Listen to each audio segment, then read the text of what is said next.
Hello student, स्वागत है आपका यूपीएससी बिट डीएस में, जिसमें हम आज से शुरू करेंगे दृष्टि 2023, जो 1 मई 2022 से 15 अप्रैल 2023 तक की सभी समसामयिकी घटनाओं का वार्षिक संकलन है। इसको हम आज से शुरू करेंगे। चलिए, इसमें पहला टॉपिक आता है राष्ट्रीय परिदृश्य के बारे में। राष्ट्रीय परिदृश्य में क्या देश में राजनीतिक, सामाजिक, धार्मिक, शैक्षणिक घटनाओं एवं विभिन्न मंत्रालयों की घटनाओं पर नज़र डालेंगे। इसमें ये इस तरीके से दिया गया है। चलिए हम एक एक टॉपिक को अच्छे से पढ़ते हैं। पहला टॉपिक आता है कि आम आदमी पार्टी को राष्ट्रीय दल का दर्जा। आम आदमी पार्टी को राष्ट्रीय दल का दर्जा दिया गया, ये पहला टॉपिक है। तो इसमें स्टार्ट करेंगे कि आम आदमी मतलब जो राष्ट्रीय दल का दर्जा किस मानदंड के आधार पर दिया जाता है और इसके तहत क्या आदेश हैं, क्या नियम हैं। सबसे पहली बात, चुनाव चिन्ह आदेश 1968 के तहत राष्ट्रीय दलों के रूप में मान्यता प्राप्त करने हेतु निर्धारित मानदंड दिया गया है। इनमें से किसी एक का लागू करना जरूरी होता है, जिसमें पहला मानदंड है लोकसभा या विधानसभा के किसी आम चुनाव में उस राजनीतिक दल को न्यूनतम किन्हीं 4 राज्यों में से प्रत्येक राज्य में कुल वैध मतों के न्यूनतम 6% मत प्राप्त हुए हों और उसने लोकसभा की न्यूनतम 4 सीटें जीती हों, पहली कंडीशन। दूसरा है लोकसभा के पिछले आम चुनावों में उस दल ने कुल सीटों की न्यूनतम 2% सीटों पर विजय प्राप्त की हो और उस सदन में न्यूनतम 3 राज्यों से दल के प्रत्याशी निर्वाचित हुए हो। तीसरा, उस राजनीतिक दल को 4 या अधिक राज्यों में राज्य स्तरीय दल के रूप में मान्यता प्राप्त हो। इन्हीं 3 शर्तों में से अगर कोई भी राष्ट्रीय दल एक शर्त को पूरा करता है तो उसे राष्ट्रीय दल का दर्जा प्राप्त करने की वह योग्य होगा। अब इससे संबंधित तथ्य में पहला आता है कि 10 अप्रैल 2023 को भारत निर्वाचन आयोग ने दिल्ली के मुख्यमंत्री अरविंद केजरीवाल के नेतृत्व वाली आम आदमी पार्टी को राष्ट्रीय दल का दर्जा प्रदान किया। ये इसका एक पहला इम्पोर्टेंट पॉइंट है। जबकि अखिल भारतीय तृणमूल कांग्रेस, भारतीय कम्युनिस्ट पार्टी तथा राष्ट्रवादी कांग्रेस पार्टी से राष्ट्रीय दल का दर्जा वापस ले लिया है। कौन कौन सी पार्टी से राष्ट्रीय दल का दर्जा लिया? 3 पार्टी हैं। अखिल भारतीय तृणमूल कांग्रेस, दूसरी आती है भारतीय कम्युनिस्ट पार्टी, तीसरी राष्ट्रवादी कांग्रेस पार्टी आती है। और किसको दिया गया है? आम आदमी पार्टी को, और 3 दलों से दर्जा वापस लिया है। तो वर्तमान में कितनी राष्ट्रीय दल दर्जा प्राप्त करने वाली पार्टी है? कितनी कुल है? 6। हाल ही में संपन्न गुजरात विधानसभा चुनाव 2022 में आम आदमी पार्टी के प्रदर्शन की समीक्षा से यह स्पष्ट होता है कि इस पार्टी के प्रत्याशियों ने उक्त चुनाव में कुल वैध मतों के 12.92% मत प्राप्त किए। इसके अतिरिक्त गुजरात विधानसभा की कुल 182 सीटों में आम आदमी पार्टी ने 5 सीटें जीतने में सफल रही है, जो 3 मानदंडों में से एक मानदंड को इसमें से पूरा करती है। इस प्रकार आम आदमी पार्टी ने गुजरात में राज्य स्तरीय दल के रूप में मान्यता प्राप्त करने हेतु मानदंड को पूरा कर लिया है। तथा उल्लेखनीय है कि आम आदमी पार्टी को पंजाब, गोवा और राष्ट्रीय राजधानी क्षेत्र दिल्ली में पहले से ही राज्य स्तरीय दल के रूप में मान्यता प्राप्त है। मतलब ये पहले से ही प्राप्त है, लेकिन हाल ही में गुजरात में जो चुनाव हुआ है उसमें 5 सीटें इसमें प्राप्त करने में सफल रही, तो ये उस कंडीशन को भी पूरा करता है। इस प्रकार आम आदमी पार्टी को कुल 4 राज्यों में राज्य स्तरीय दल का दर्जा प्राप्त हो गया है। ज्ञातव्य है कि चुनाव चिन्ह आदेश 1968 के तहत राज्य के अंतर्गत राष्ट्रीय राजधानी क्षेत्र दिल्ली शामिल है। आम आदमी पार्टी का चुनाव चिन्ह झाड़ू है। चलिए, जो राष्ट्रीय दल की वर्तमान संख्या कितनी है, जो 6 बताई गई है, उनके नाम देख लेते हैं। पहली आती है भारतीय राष्ट्रीय कांग्रेस, दूसरी आती है भारतीय जनता पार्टी, तीसरी बहुजन समाज पार्टी, चौथी भारतीय कम्युनिस्ट पार्टी मार्क्सवादी, और 5वीं आती है नेशनल पीपल्स पार्टी, और 6वीं आती है आम आदमी पार्टी। मतलब पहले इसमें 9 राष्ट्रीय दल थे, जिसमें से प्रेजेंट में 3 को, पहले 8 राष्ट्रीय दल थे, जिसमें से 3 का दर्जा वापस ले लिया है और 1 को जोड़ दिया गया है। तो वर्तमान में 6 राष्ट्रीय दल है। अब नेक्स्ट टॉपिक आते हैं वाइब्रेंट विलेज प्रोग्राम के बारे में। वाइब्रेंट विलेज प्रोग्राम केंद्रीय वित्त मंत्री द्वारा अपने बजट भाषण 2022-23 के दौरान इसकी घोषणा की गई। इस कार्यक्रम के तहत छिटपुट जनसंख्या, सीमित कनेक्टिविटी एवं अवसंरचना वाले उत्तरी सीमा के सीमावर्ती गांवों को आच्छादित करने की परिकल्पना की गई है, जो अक्सर विकास के लाभों से वंचित रह जाते हैं। उनके लिए यह वाइब्रेंट विलेज कार्यक्रम की शुरुआत की गई है। इससे संबंधित तथ्य में पहला आता है 10 अप्रैल 2023 को गृह मंत्री अमित शाह ने वाइब्रेंट विलेज कार्यक्रम को लॉन्च किया। इस कार्यक्रम को अरुणाचल प्रदेश के अंजाव जिले के एक सीमावर्ती गांव किबूती में लॉन्च किया गया। यहीं पर एक इम्पोर्टेंट पॉइंट है, कौन सा गांव है? अरुणाचल प्रदेश के अंजाव जिले का किबूती में एक गांव में इसे लॉन्च किया गया है। उल्लेखनीय है कि 15 फरवरी 2023 को प्रधानमंत्री नरेंद्र मोदी की अध्यक्षता में केंद्रीय मंत्रिमंडल ने वाइब्रेंट विलेज प्रोग्राम को मंजूरी प्रदान की थी। मतलब 15 फरवरी 2023 को इसको मंजूरी प्रदान की गई थी और हाल ही में अरुणाचल प्रदेश का किबूती ग्राम में इसे लॉन्च किया गया है। यह एक केंद्र प्रायोजित योजना है जिसकी मंजूरी वित्त वर्ष 2022-23 से 2025-26 के लिए प्रदान की गई है। इस अवधि के लिए इसका वित्तीय आवंटन 4800 करोड़ रुपए है। इस योजना के तहत 4 राज्यों हिमाचल प्रदेश, अरुणाचल प्रदेश, सिक्किम, उत्तराखंड तथा संघ शासित प्रदेश लद्दाख के उत्तरी सीमा से सटे 19 जिलों के 46 ब्लॉकों में 2967 गाँवों को समग्र विकास के लिए शामिल किया गया।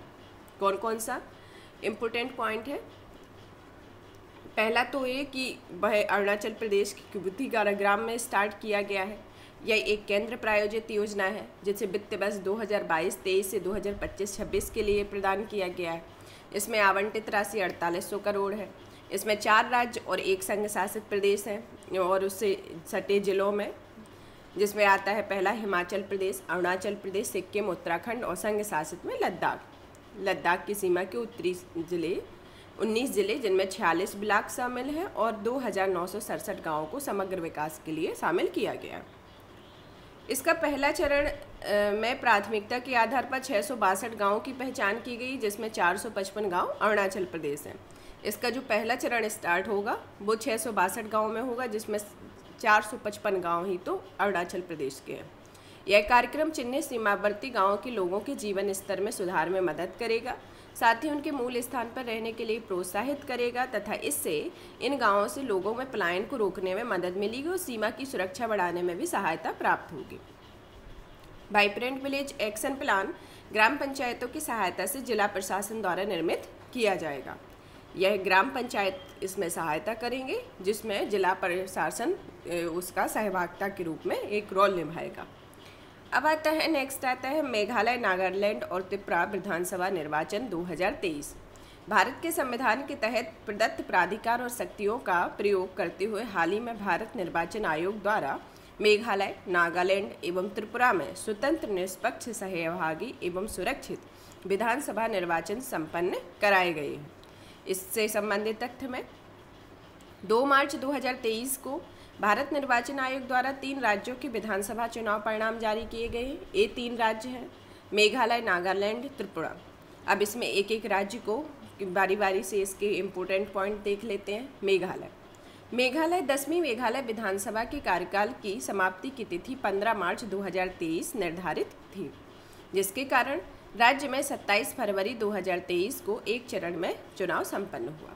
मतलब जो मेघालय की 10वीं विधानसभा का कार्यकाल की समाप्ति 15 मार्च 2023 थी, तो उसके कुछ टाइम पहले 27 फरवरी 2023 को इसका चुनाव संपन्न करा लिया गया। इसके निर्वाचन क्षेत्रों में कुल संख्या 60 है। मेघालय में केवल 59 निर्वाचन क्षेत्रों हेतु चुनाव में संपन्न हुए, जबकि सोहियोंग निर्वाचन क्षेत्र का चुनाव स्थगित कर दिया गया। ये इसमें इम्पोर्टेंट पॉइंट है कि किस क्षेत्र का निर्वाचन क्षेत्र का चुनाव स्थगित कर दिया गया। मेघालय का सोहियोंग निर्वाचन क्षेत्र। उल्लेखनीय है कि मेघालय के पूर्व गृह मंत्री और यूडीपी यूनाइटेड डेमोक्रेटिक पार्टी के प्रत्याशी HDR लिंगदोही के निधन के कारण यह निर्णय लिया गया। वहाँ पर ये चीज़ होगी, उसके कारण वहाँ का जो चुनाव था वो स्थगित कर दिया गया। ज्ञातव्य है कि मेघालय विधानसभा की 60 सीटों में 55 सीटें अनुसूचित जनजातियों के लिए आरक्षित है, जबकि अनुसूचित जाति के लिए कोई भी आरक्षित सीट नहीं है। क्या इम्पोर्टेंट है इसमें कि इसमें अनुसूचित जनजातियों के लिए तो 55 सीटें, 60 में से 55 सीटें आरक्षित है, लेकिन वहाँ पर कोई अनुसूचित जाति के लिए कोई भी सीट नहीं है। मेघालय विधानसभा चुनाव 2023 में 86.69% मतदान दर्ज किया गया। वर्ष 2018 की तुलना में इसमें 0.04% की वृद्धि हुई। चुनाव परिणाम के अनुसार मेघालय में कॉनरॉड के संगमा के नेतृत्व वाली नेशनल पीपल्स पार्टी सबसे बड़ी पार्टी के रूप में उभर कर आई। कौन सी पार्टी?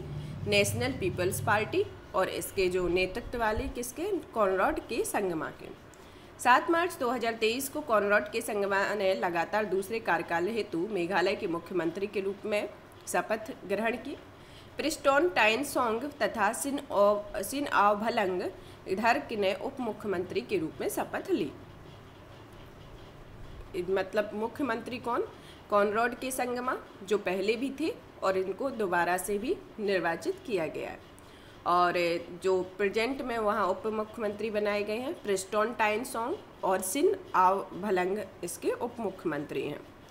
9 मार्च 2023 को एनपीपी के थामसे संगमा को 11वीं मेघालय विधानसभा का अध्यक्ष, जो अभी पहले 10वीं थी, अभी प्रेजेंट में 11वीं का जो गठन किया गया उसके विधानसभा अध्यक्ष थामसे संगमा है। चुनाव परिणाम में देख लेते हैं ऐसे कि नेशनल पीपल्स पार्टी ने 26 सीटें प्राप्त की, यूनाइटेड डेमोक्रेटिक पार्टी में 11, भारतीय राष्ट्रीय कांग्रेस ने 5, ऑल इंडिया तृणमूल कांग्रेस ने 5, वॉइस ऑफ द पीपल ने 4 और भारतीय जनता पार्टी ने 2। अब आता है नागालैंड। नागालैंड 13वीं नागालैंड विधानसभा की कार्यकाल की समाप्ति की तिथि 12 मार्च 2023 निर्धारित की थी। मेघालय में किसकी? 10वीं विधानसभा की तिथि समाप्त होनी थी और नागालैंड में 13वीं, जिसके कारण राज्य में 27 फरवरी 2023 को एक चरण का चुनाव संपन्न हुआ और राज्य में विधानसभा निर्वाचन सीटों की कुल संख्या 60 है, जिसमें 59 सीटें अनुसूचित जनजातियों के लिए, और मेघालय में कुल टोटल 60 सीटें हैं, जिसमें 55 अनुसूचित जनजातियों के लिए और अनुसूचित जाति के लिए कोई सीट नहीं है। और यहाँ पर कुल संख्या में राज्य विधानसभा में कुल संख्या में 60 सीटें हैं, जिसमें 59% सीटें अनुसूचित जनजातियों के लिए आरक्षित हैं। हालांकि नागालैंड में केवल 59 सीटों के लिए चुनाव संपन्न हुए, जबकि अकुलुटो निर्वाचन क्षेत्र में भारतीय निर्वाचन क्षेत्र में भारतीय जनता पार्टी के प्रत्याशी काजेते किनेमी मिनर को निर्विरोध घोषित किया गया। मतलब 59 सीटों पर चुनाव संपन्न कराए गए, लेकिन इसका जो एक और जो 60वां निर्वाचन क्षेत्र था वहाँ पर भारतीय जनता पार्टी के काजेतो किनोमी को निर्विरोध घोषित किया गया, तो वहाँ पर चुनाव नहीं कराए गए। वर्ष 2023 के चुनाव में राज्य में भारतीय जनता पार्टी ने उसकी प्रभावशाली क्षेत्रीय सहयोगी नेशनलिस्ट डेमोक्रेटिक प्रोग्रेसिव का प्रभुत्व रहा है। भारतीय जनता पार्टी कुल 12 सीटें, जबकि एनडीपीपी को सर्वाधिक 25 सीटें प्राप्त हुई हैं। वर्ष 2023 के चुनाव में नागालैंड के इतिहास में पहली बार कोई महिला विधायक के रूप में निर्वाचित हुई है। यह उपलब्धि एनडीपीपी की हेकानी जखालू ने प्राप्त की। ये दीमापुर 3rd निर्वाचन क्षेत्र से विजयी घोषित की गई तथा एनडीपीपी की एक अन्य महिला प्रत्याशी सलहोतु ओनो क्रूस भी पश्चिमी अंगामी निर्वाचन क्षेत्र की विधायक निर्वाचित हुई है। और नेफ्यू रियो को 5वें कार्यकाल हेतु नागालैंड के मुख्यमंत्री की शपथ दिलाई गई और यहाँ उप मुख्यमंत्री TR जेलियांग यानथुंगो पैटर्न है। 20 मार्च 2023 को सेरिगेन लोंगकुमेर को 14वीं नागालैंड विधानसभा का अध्यक्ष चुना गया। इसमें पार्टी में 25, Bharatiya Janata Party 12, Nationalist Congress 7, National People's Party, ये सब का दिया है। अब आता है त्रिपुरा के बारे में। त्रिपुरा में 12वीं त्रिपुरा विधानसभा के कार्यकाल की समाप्ति की तिथि 22 मार्च 2023 निर्धारित की थी, जिसके कारण राज्य में 16 फरवरी 2023 को एक चरण में चुनाव संपन्न हुए। त्रिपुरा में विधानसभा निर्वाचन क्षेत्रों की संख्या 60 है, जिसमें 10 सीटें अनुसूचित जातियों के लिए, 20 सीटें अनुसूचित जनजातियों के लिए आरक्षित हैं। चुनाव परिणाम के अनुसार त्रिपुरा में भारतीय जनता पार्टी और उसका क्षेत्रीय सहयोगी रहा Indigenous People's Front of Tripura कुल 33 सीटें जीतने में सफल रहा। 8 मार्च 2023 को भाजपा नेता माणिक साहा ने दूसरे कार्यकाल हेतु त्रिपुरा के मुख्यमंत्री के रूप में शपथ ली तथा यहाँ के जो विधानसभा अध्यक्ष हैं वह विश्वबंधु सेन को बनाया गया, जो भाजपा के विधायक रहे हैं। इसमें भारतीय जनता पार्टी को सर्वाधिक सीटें मिली हैं और इंडिजन पीपल्स फ्रंट ऑफ त्रिपुरा को 1 सीट प्राप्त हुई है। इसमें अब इसका एक एनालिसिस देख लेती हैं कि जो मेघालय है, मेघालय में 10वीं विधानसभा के कार्यकाल की समाप्ति की गई थी और जो नागालैंड में 13वें और यहाँ त्रिपुरा में 12वें की गई तथा यहाँ पर जो मेघालय में कुल संख्या निर्वाचन क्षेत्रों की संख्या 60 है, त्रिपुरा नागालैंड में भी 60 है और त्रिपुरा में भी 60 है, जिसमें मेघालय में जो 60 संख्या है जिसमें 59 क्षेत्रों में चुनाव संपन्न हुए और निर्वाचन क्षेत्र में सोहियोंग निर्वाचन क्षेत्र में ये चुनाव को स्थगित कर दिया गया। और यहाँ पर नागालैंड के 59 चुनाव क्षेत्रों में निर्वाचन संपन्न हुए, लेकिन अकुलोटो निर्वाचन क्षेत्र में यहाँ निर्विरोध काजित्यो किनेमो को निर्विरोध घोषित किया। और इसी तरह ये जो त्रिपुरा में है, त्रिपुरा में विधानसभा का चुनाव जिसमें त्रिपुरा के माणिक साहा को इसके दूसरे कार्यकाल हेतु मुख्यमंत्री बनाया गया। और मेघालय के मुख्यमंत्री हैं कॉनराड के संगमा। त्रिपुरा के नागालैंड के मुख्यमंत्री बनाए गए नेफ्यूरियो को और यहाँ के जो त्रिपुरा के मुख्यमंत्री को बनाया गया माणिक साहा को। अब आता है India justice report 2022। India justice report अपनी तरह की पहली राष्ट्रीय आपराधिक रिपोर्टिंग है जो प्रत्येक राज्य में न्याय प्रणाली के 4 स्तंभ पुलिस, जेल प्रणाली, न्यायपालिका को मापने के लिए सूचना एकत्र करती है। इससे संबंधित तथ्य में 4 अप्रैल 2023 को इंडिया जस्टिस रिपोर्ट 2022 जारी की गई। यह इसका तीसरा संस्करण है तथा इसे Daksh, Commonwealth Human Rights Initiative, Common Cause Centre for Social Justice, Vidhi Centre for Legal Policy और TISS प्रयास के द्वारा संयुक्त रूप से तैयार किया गया है। इस रिपोर्ट का प्रथम संस्करण 2019 में प्रकाशित था तथा इस रिपोर्ट में के अंतर्गत भारतीय राज्यों को न्याय तक पहुंच की उनकी क्षमता के रूप में रैंक प्रदान की गई। इसी रिपोर्ट को 2 श्रेणियों में विभक्त है। पहली आती है बड़े एवं मध्यम आकार के राज्य, दूसरा आता है छोटे राज्य। इन राज्यों में 102 संकेतकों के आधार पर श्रेष्ठ, मध्यम और खराब श्रेणी में विभाजित किया गया है तथा इसमें बड़े राज्यों की रैंकिंग में कर्नाटक भारत का श्रेष्ठ राज्य है तथा अंतिम पायदान पर उत्तर प्रदेश 18वीं रैंक प्राप्त किए हुए हैं। छोटे राज्यों में सिक्किम सर्वश्रेष्ठ है तथा जो अंतिम स्थान पर है गोवा। 4 स्तरों के आधार पर बड़े एवं मध्यम आकार के शीर्ष में अंतिम 3 रैंकिंग दी गई हैं, जिसमें शीर्ष 3 राज्य हैं कर्नाटक, तमिलनाडु, तेलंगाना। अंतिम 3 राज्य हैं बिहार, पश्चिम बंगाल, उत्तर प्रदेश। और उत्तर प्रदेश की रैंक में किस में है? पुलिस में 15वीं रैंक है और जेल प्रणाली में 17वीं, न्यायपालिका में 15वीं और कानूनी सहायता में 18वीं। और उत्तर प्रदेश बड़े जिलों में लास्ट में अंतिम रूप से जिला है जिसमें 18वीं रैंक प्राप्त हुई है। अब आता है MV गंगा बिलास विश्व का सबसे लंबा नदी क्रूज। राष्ट्रीय जलमार्ग अधिनियम 2016 12 अप्रैल 2016 को लागू हुआ था। देश में अंतर्देशीय जल परिवहन को बढ़ावा देने के उद्देश्य से इस अधिनियम के तहत 111 जलमार्गों, 5 वर्तमान और 106 नए को राष्ट्रीय जलमार्ग घोषित किया गया है। देश के 24 राज्यों में विस्तृत इन 4 राष्ट्रीय जलमार्गों की कुल लंबाई 20,275 किलोमीटर है। इन जलमार्गों से जल यातायात में वृद्धि तथा देश के आंतरिक भाग में पर्यटन की गंभीर संभावनाएं विद्यमान हैं। MV गंगा बिलास इस क्रम में एक महत्वपूर्ण प्रयास है। इससे संबंधित तथ्य में इम्पोर्टेंट पॉइंट है कि 13 जनवरी 2023 को प्रधानमंत्री नरेंद्र मोदी ने वीडियो कॉन्फ्रेंसिंग के माध्यम से विश्व के सबसे लंबे नदी क्रूज MV गंगा बिलास को वाराणसी से हरी झंडी दिखाकर रवाना किया तथा यह 28 फरवरी 2023 को असम के डिब्रूगढ़ जिले के बोगीबिल में जाकर पूर्ण हुई तथा इसे 32 किलोमीटर की यात्रा करेगा, जिसमें भारत के साथ बांग्लादेश के भी कुछ क्षेत्रों को शामिल किया गया। MV गंगा बिलास क्रूज यात्रा राष्ट्रीय जलमार्ग संख्या 1 हल्दिया से प्रयागराज तथा राष्ट्रीय जलमार्ग संख्या 2 धुबरी से सादिया से होकर गुजरी है।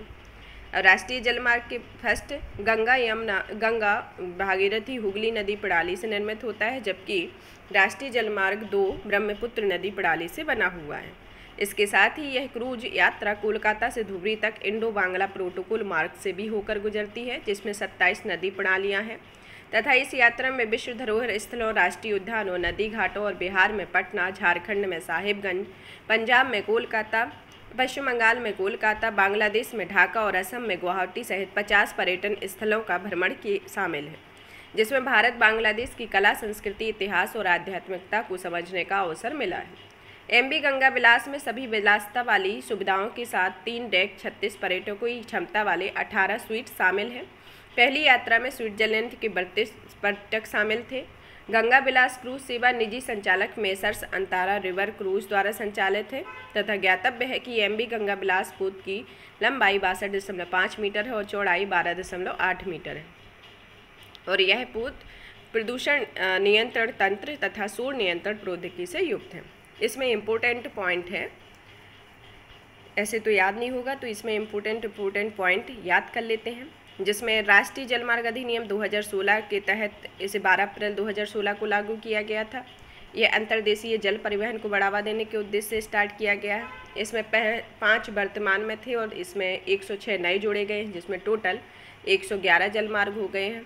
यह 24 राज्यों में विस्तृत है तथा इसमें आता है कि इसे विश्व के सबसे लंबे नदी क्रूज को वाराणसी से हरी झंडी दिखाई गई और इसके बाद यह असम के डिब्रूगढ़ जिले के बोगीबिल में जाकर पूर्ण हुआ और यह राष्ट्रीय जलमार्ग 1 और 2 से होकर गुजरी है और यह 27 नदी प्रणालियों से होकर गुजरी है। यह किसके द्वारा संचालित है? यह गंगा विलास क्रूज सेवा निजी संचालक मेसर्स अंतारा रिवर क्रूज द्वारा संचालित है और यह पोत नियंत्रण तंत्र और शोर नियंत्रण प्रौद्योगिकी से युक्त है। ये इसके इम्पोर्टेंट पॉइंट है। अब आता है टेंट सिटी MV गंगा विलास क्रूज के उद्घाटन के दौरान प्रधानमंत्री ने वाराणसी में टेंट सिटी का उद्घाटन किया। टेंट सिटी का निर्माण सार्वजनिक निजी भागीदारी के प्रारूप में वाराणसी विकास प्राधिकरण द्वारा किया गया है तथा टेंट सिटी प्रतिवर्ष अक्टूबर से जून तक संचालित होगी तथा प्रधानमंत्री ने पश्चिम बंगाल में हल्दिया मल्टी मॉडल टर्मिनल का भी उद्घाटन किया है। जलमार्ग विकास परियोजना के तहत विकसित हल्दिया मल्टी मॉडल टर्मिनल की कार्गो हैंडलिंग क्षमता लगभग 3 मिलियन मीट्रिक टन प्रतिवर्ष है। अब आता है केरल उच्च न्यायालय क्षेत्रीय भाषा में निर्णय देने वाला पहला उच्च न्यायालय बना है। केरल उच्च न्यायालय के बारे में संविधान की 8वीं अनुसूची में संविधान द्वारा मान्यता प्राप्त 22 क्षेत्रीय भाषाओं का उल्लेख है, जिसमें संविधान में कितनी भाषाओं का उल्लेख है? 22 क्षेत्रीय भाषाओं में, जिसमें पहली है असम, बंगाली, बोडो, डोंगरी, गुजराती, कन्नड़, कश्मीरी, कोंकणी, मैथिली, मणिपुरी, मराठी, हिंदी, नेपाली, उड़िया, पंजाबी, संस्कृत, संथाली, तेलुगु, उर्दू और मलयालम शामिल है। हाल ही में भारत के मुख्य न्यायाधीश DY चंद्रचूड़ ने सर्वोच्च न्यायालय और उच्च न्यायालय के निर्णय को क्षेत्रीय भाषाओं में प्रकाशित किया गया। DY चंद्रचूड़ ने इसके लिए आर्टिफिशियल इंटेलिजेंस और प्राकृतिक भाषा संस्करण द्वारा संचालित प्रौद्योगिकी के उपयोग पर सुझाव दिया है तथा उच्चतम न्यायालय के निर्णयों को क्षेत्रीय भाषा के अनुवाद करने के लिए न्यायमूर्ति अभय ओका की अध्यक्षता में यह समिति गठित की गई। मतलब संविधान की अनुसूची में कितनी भाषाएं? 22 भाषाएं क्षेत्रीय भाषाओं को शामिल किया गया है और प्रेजेंट में मुख्य न्यायाधीश DY चंद्रचूड़ ने सर्वोच्च न्यायालय और उच्च न्यायालय के निर्णयों को क्षेत्रीय भाषाओं को प्रकाशित करने पर जोर दिया है तथा यह आर्टिफिशियल इंटेलिजेंस और प्राकृतिक भाषा संस्करण द्वारा संचालित प्रौद्योगिकी के उपयोग पर सुझाव है और इस समिति का गठन अभय ओका की अध्यक्षता में किया गया है। इसके स्मरणीय तथ्य में फरवरी 2023 में केरल उच्च न्यायालय में क्षेत्रीय भाषा मलयालम में निर्णय प्रकाशित करने का भारत का पहला उच्च न्यायालय बना है। मतलब पहला उच्च न्यायालय ये बन गया है क्षेत्रीय भाषा में अपने निर्णय को देने के लिए। इसमें क्षेत्रीय भाषा मलयालम में 2 निर्णय प्रकाशित किए गए। केरल उच्च न्यायालय के मुख्य न्यायाधीश S मणिकुमार और न्यायमूर्ति साजी पी चार्ली की खंडपीठ द्वारा दोनों निर्णय दिए गए। केरल उच्च न्यायालय द्वारा क्षेत्रीय भाषा मलयालम में प्रकाशित दोनों निर्णय निम्न प्रकार से। पहला आता है वाहन क्रय ऋण से संबंधित निर्णय और दूसरा दिया गया चेक डैम के निर्माण से संबंधित निर्णय। इन निर्णयों को क्षेत्रीय भाषा में प्रकाशित करने के लिए आर्टिफिशियल इंटेलिजेंस और प्राकृतिक भाषा संस्करण प्रौद्योगिकी का उपयोग किया गया। गौरतलब है कि फरवरी 2023 में भारत में पहली बार सर्वोच्च न्यायालय में आर्टिफिशियल इंटेलिजेंस और प्राकृतिक भाषा संस्करण का उपयोग करके मौखिक बहस के लाइव प्रतिलेखन सेवा की शुरुआत की गई है।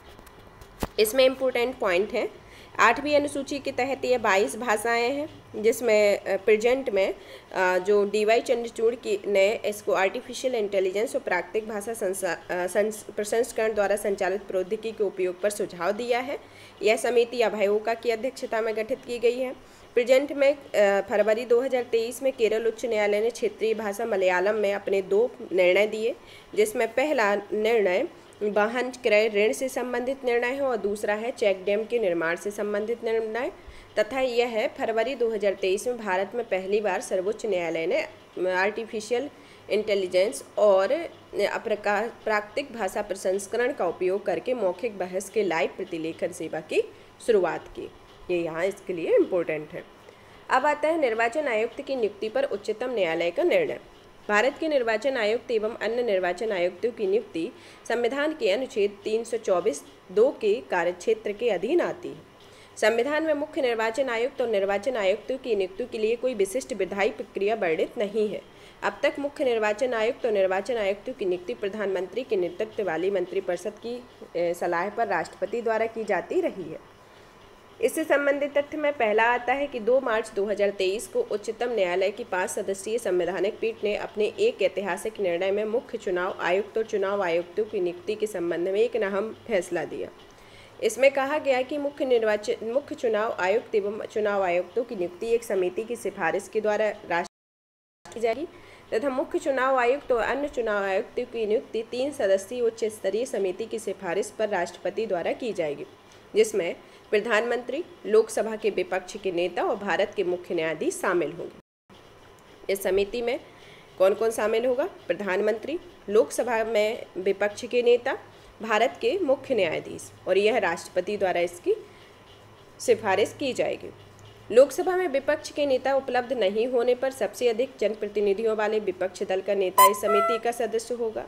जब तक संविधान के अनुच्छेद 324(2) के अधीन कोई विधि नहीं बना लेता है, तब तक उपयुक्त दिशा निर्देश प्रभावी रहेंगे।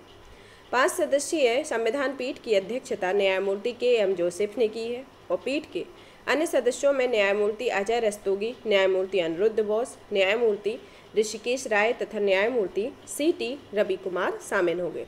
यह 5 सदस्यीय संविधान पीठ की अध्यक्षता न्यायमूर्ति KM जोसेफ की अध्यक्षता में होगी, जिसके अन्य सदस्य अजय रस्तोगी, न्यायमूर्ति अनिरुद्ध बोस, ऋषिकेश राय और CT रवि कुमार शामिल होंगे।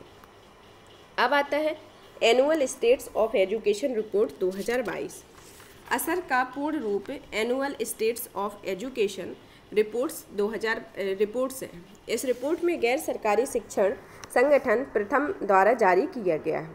भारत के लगभग सभी ग्रामीण जिलों में वर्ष 2005 में यह सर्वेक्षण संचालित किया जा रहा है। इसके माध्यम से यह जांच की जाती है कि ग्रामीण भारत में कितने बच्चे स्कूल जा रहे हैं और कितने बच्चे आसान पढ़ पाने में बुनियादी गणित करने में सक्षम हैं। इससे संबंधित तथ्य में पहला आता है कि 18 जनवरी 2023 को annual states of education reports ग्रामीण 2022 जारी की गई। इस रिपोर्ट के अंतर्गत ग्रामीण भारत में 3 से 16 वर्ष की आयु के बच्चों की नामांकन स्थिति दर्ज की गई है। इसके साथ ही यह रिपोर्ट 5 से 16 वर्ष के आयु वर्ग के बच्चों को पढ़ने और गणित करने की बुनियादी क्षमताओं पर केंद्रित है।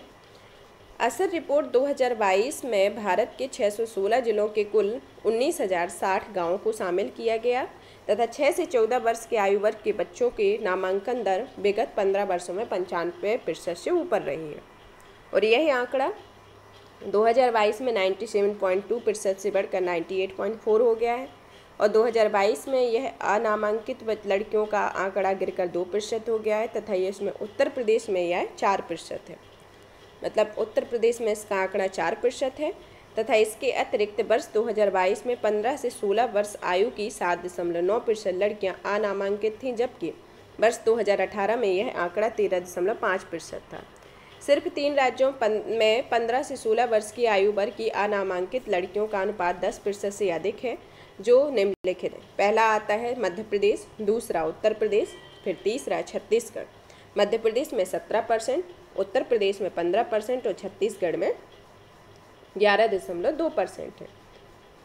तो ये इससे संबंधित तथ्य हैं। अब आता है हुबली जंक्शन। हुबली जंक्शन विश्व का सबसे लंबा रेल प्लेटफॉर्म बन गया है। श्री सिद्धारूढ़ा स्वामी जी हुबली जंक्शन को सामान्यतः SSS हुबली जंक्शन के नाम से जाना जाता है। ज्ञातव्य है कि वर्ष 2015 में हुबली जंक्शन का नाम बदलकर हुबली जंक्शन कर दिया गया।